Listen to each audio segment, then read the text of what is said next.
Sydney Lovett had never planned on becoming a mother. For most of her life, her energy was consumed by invention, by vision, by the impossible task of freeing humanity from the god they called capitalism. She had given the world the SL-700, and in return the world had given her a place in history. But there was loneliness that lingered even in triumph. Sydney had watched the debates about falling birth rates, about the politics of choice and population. She rejected the panic. She rejected the idea that more children were needed just to feed the machine of industry. She still believed in something else, that a child could be more than a cog in a system. A child could be hope,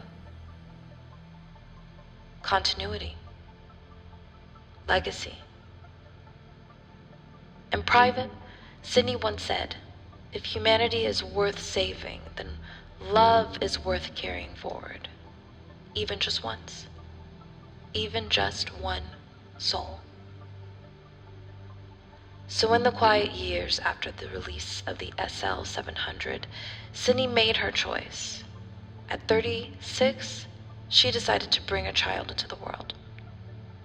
Not because the world needed more workers, not because society demanded it, but because she wanted to create life on her own terms. That child was Charlie. Charlie grew up in the glow of a legend. Though she barely understood it as a child, to her, Sydney wasn't a visionary or a savior. She was just her mom. The woman who tucked her in, who let the SL-700s handle chores but always reserved time to read to her in person. The world adored Sydney, and it watched her carefully, which meant Charlie's identity had to be protected.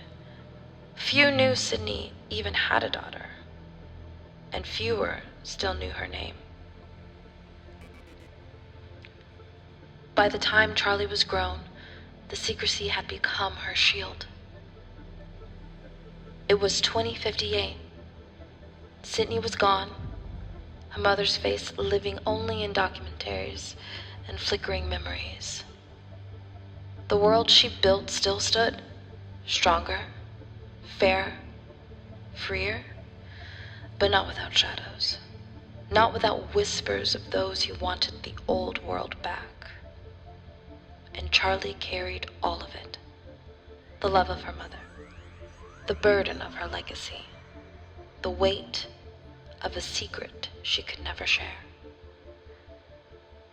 That night, she sat down at a small table in a quiet restaurant. Solo dining was the norm now, a room filled with humans eating silently, while their SL-700s waited outside in obedient rows. Charlie didn't mind. Solitude had always been safer. Until she saw him, Malik.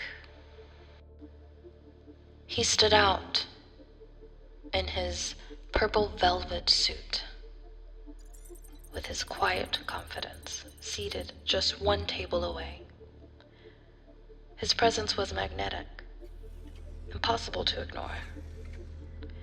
His gaze met hers, and for the first time in years, Charlie felt something stir.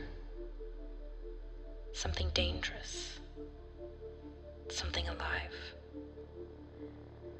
She turned back to her food, her mother's words echoing faintly in her memory. Even just one soul. Charlie wondered if her mother had been right.